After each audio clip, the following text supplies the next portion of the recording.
данное интервью. Потом вот этого юриста, мужчину, который сзади ехал, тогда с нами какой-то.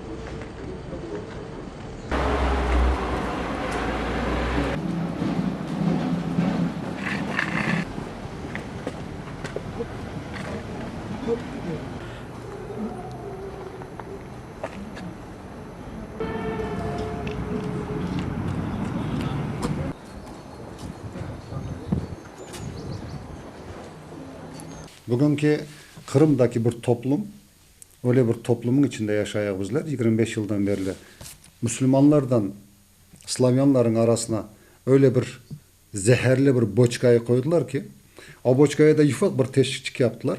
O 24 saat 25 yıl böyle yavaş yavaş tileyit. Ondan dumanlanıp oturuyor. Ama bizler de her zaman dua ederek gece gündüz camilerimiz Müslümanlar o boçka patlamasın diye. İşte bu hareketlerin hepsi buna yapılan iştir. Ama bizler dediğim gibi biz her vakit toplumumuzu, komşularımızı, dostlarımızı ve yaşadığımız bir mekanımızı her vakit tek evimiz temiz olmayacak, terbiyeli. Dışarısını da temizleyeceğiz, dışarısını da terbiyeli yapmaya çalışacağız. Başka türlü bu pisliklerde böyle yazılardan kurtuluş yoktur. Her yıl 18 Mayıs yaklaşınca böyle terbiyesizlikler oluyor.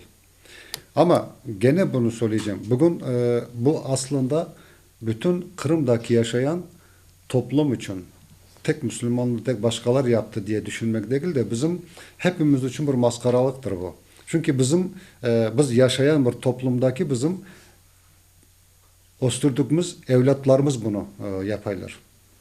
Burada ben demeyeyim ki benim balam senin balan deyip aytmayayım. Ben bütün burada yaşayan toplumumuzu aytayım. Ne kadar milletler yaşarsa Kırım'da hepsi için maskaralıktır bu. Tek burada ne bugün yarın varıp kilisenin kapısına yazarlar. Onda kimi suçlayacaklar? Yarın varıp sinagoganın kapısına yazarlar. Onda kimi suçlayacaklar? İşte bu suç demek ve birisini suçlamamak için ne yapmamız gerek? Bugünkü bu hasta bir toplumu davalamak gerek ve doğru yola koymak gerek. En birincisi yapacak vazifemiz budur.